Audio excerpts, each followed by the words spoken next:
안녕하세요, 축팅입니다.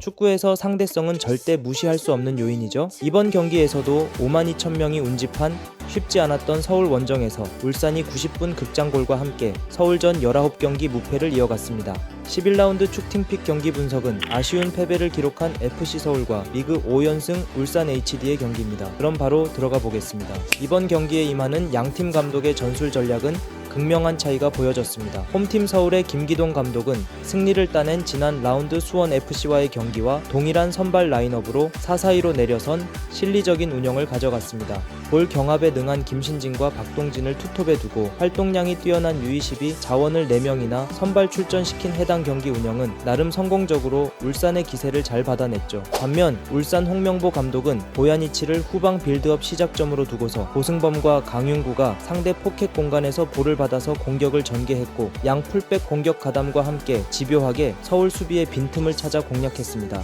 그 결과 울산이 몰아쳤던 공격 점유율과는 다르게 서울이 6번의 유효 슈팅을 때리며 울산 골문을 타격했지만 승리의 여신은 울산의 편이었던 걸까요? 추가 시간 VAR PK 선언과 함께 후반에 투입된 마팀 아담이 깔끔하게 성공시키며 1-0으로 울산이 승리했습니다. 때문에 오늘 영상에서는 마에스트로 홍명보 감독, 울산의 5연승 핵심 요소 3가지를 빠르게 알아보도록 하겠습니다.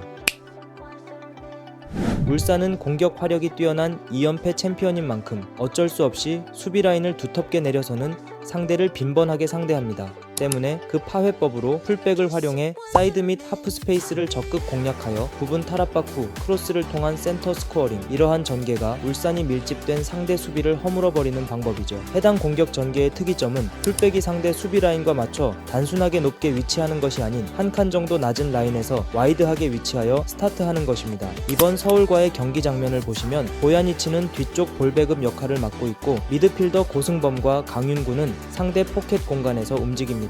이때 오른쪽 풀백 서령우의 위치를 보시면 상대 왼쪽 수비 이태석과 거리를 두고 살짝 낮게 위치해 있습니다. 이렇게 되면 크게 2가지 효과를 가져올 수 있는데요. 첫 번째는 직접 서령구가 볼을 받았을 때 끌려 나오는 수비의 뒷 하프 스페이스 공간을 엄원상이 효과적으로 활용할 수 있고, 두 번째는 웅크려 좁혀있는 상대 수비에 열린 사이드 공간으로 순간적으로 템포를 올려서 전진하며 볼을 받은 후 정신없이 물러나는 상대 수비 틈 사이로 크로스를 연결해 득점을 노릴 수 있죠. 이번 장면은 후제에 해당하는 전개로 보야니치가 사이패스를 잘 넣어주고 강윤구가 고승범을 거쳐 사이드에서 템포를 올리며 전진하는 서령구에게 연결해 크로스 타이밍을 잡습니다. 이를 통해 순간적으로 상대 수비 집중력을 흐트려 버렸고 마무리에 성공하진 못했지만 보이듯이 반대편 공간에 3대2 과부하를 만들어 득점 확률을 높일 수 있는 상황을 만들었죠. 지난 10라운드 대구전 득점 상황에서도 보면 더욱 높은 공간 지공 상황에서 미드필더 이규성이 조율하고 있고 서령구는 뒤쪽에서 위치하다 순간적으로 템포를 올려 전진하고 반대 풀백 이명자에 또한 상대 수비와 멀찍이 떨어져 와이드하게 위치해 있습니다. 그러면서 센터 포워드 마틴 아담까지 볼 전개에 가담하여 부분적으로 4대3 상황을 만들었고 이규성이 그곳으로 패스를 집어넣습니다. 반대 풀백의 와이드 포지셔닝을 인지하고 있던 마틴 아담은 이명재에게 크게 열어주고 나서 득점을 위해 박스 안으로 들어가고 볼이 전환되며 벌어져 버린 대구 수비 틈 사이로 이명재의 정확한 크로스가 올라가 마틴 아담이 헤딩 마무리를 통해 골대에 맞고 나온 볼을 강윤구가 쇄도하며 마무리합니다. 이처럼 울산은 풀백이 와이드하게 위치하여 볼을 받아 위협적인 상황을 만들고 만약 상대가 이를 막기 위해 벌어진다면 그 공간에서 주민규, 엄원상, 아타루 같은 선수들이 무섭게 볼을 받아 득점을 노리죠. 이를 통해 10경기 22득점으로 무서운 득점력을 뿜어내고 있습니다. 울산은 각각 위치마다 비슷한 듯 장점이 조금씩 다른 자원들이 풍부하게 포진되어 있습니다. 흔히 말하는 더블 스쿼드 운영이 가능한 팀이죠. 하지만 단순히 선수단 뎁스가 두텁다고 해서 결과가 무조건 따라오는 것일까요? 아니죠. 대표적으로 국내에서는 전북 현대, 해외로는 첼시 같은 팀의 부진을 보면 이를 쉽게 알 수 있는데요. 홍명보 감독은 다양한 장점과 뛰어난 실력을 갖춘 넓은 선수풀을 보유하고 있는 강점을 적재적소에 최대한으로 잘 활용하고 있습니다. 중원에서는 기본적으로 볼 배급이 뛰어난 이규성과 보야니치를 중심으로 활동 범위와 에너지 레벨이 높은 고승범과 마테우스를 알맞은 조합으로 유연하게 활용하고 있고, 이 선에서는 에이스 엄원상과 전술 활용도가 매우 뛰어난 루빅손을 기반으로 축구도사 이청용, 김민우, 아타루가 노련미를 더하고 켈빈, 강윤구가 활력을 더하면서 홍명보 감독은 효과를 볼 수 있는 위치에 적당한 타이밍에 알맞게 활용하며 결과를 가져오죠. 그리고 톱 자원에는 연계장인 국대 포워드 주민규, 헝가리 폭격기 마틴 아담이 떡하니 버티고 있습니다. 결과론적으로 보면 이번 경기에서도 홍명보 감독은 후반 80분 주민규와 마틴 아담 트윈 타워 조합을 선택해 크로스 빈도를 높였고 그 과정에서 추가 시간에 페널티킥을 습득했죠. 그리고 PK를 묵직하게 정말 잘 차는 마틴 아담이 깔끔하게 성공시켜 경기를 끝내버렸습니다. 추가로 현재 K리그에서 트렌드로 보여지는 것이 있는데요.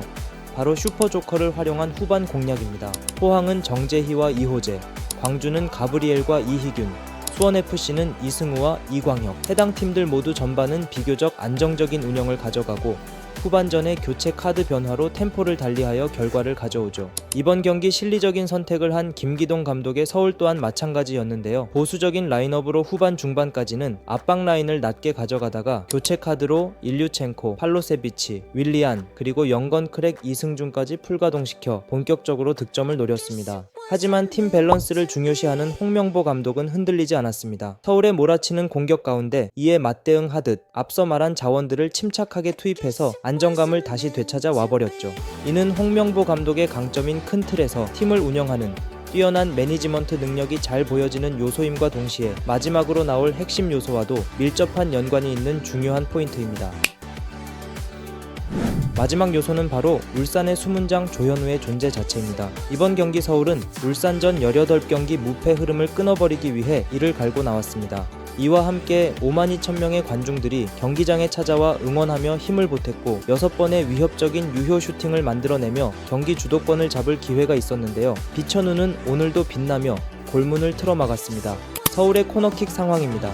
기성용이 날카로운 코너킥을 연결해준 볼을 강성진이 제대로 머리에 맞췄습니다. 하지만 조현우는 가까운 거리에서의 헤딩슛에 동물적으로 반응하여 막아냈고 이어지는 상황 또한 이승준의 니어포스트 땅볼 슈팅이 동료 수비의 시선이 가릴 법도 했지만 빠르게 누워 왼손으로 막아내버렸습니다. 볼 때마다 놀라운 조현우의 세이브 능력이 빛나는 장면이죠. 여기에 더해서 이명재, 김영권, 황석호, 서령우 그리고 수준급 백업 센터백 임종은으로 이어지는 안정된 수비라인. 화끈한 공격 속에서도 팀 밸런스와 커버링을 중요시하는 홍명보 감독의 경기 운영이 더해져 안정감을 높였죠. 그 결과 최근 리그 5연승의 과정에서 단 2실점과 함께 3번의 무실점 클린시트를 기록할 수 있었습니다. 정리하면서 박태하 감독 포항의 기세가 무서운 가운데 울산은 한 경기 덜 치른 상태로 리그 2위에 위치해 있습니다. 모기업의 전폭적인 지원 속에서도 준우승에만 머물렀던 울산에 부임하여 2년 연속 리그 우승과 함께 시즌이 지날수록 강한 팀으로 지휘하고 있는 홍명보 감독, 국가대표 감독직까지 정중히 거절하며 울산에 집중한 현재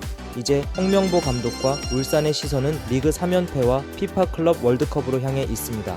확연히 다른 세계 레벨에서는 또 어떤 모습을 보여줄 수 있을지 울산의 행보를 응원하고 싶네요. 정신을 차리고 나니 벌써 K리그 1라운드 로빈이 돌아 11경기가 끝나버렸습니다. 구독과 좋아요 부탁드리며 앞으로도 함께 K리그를 더 깊고 재밌게 즐겨주세요. 오늘도 시청해주셔서 대단히 감사합니다. 좋은 하루 되세요.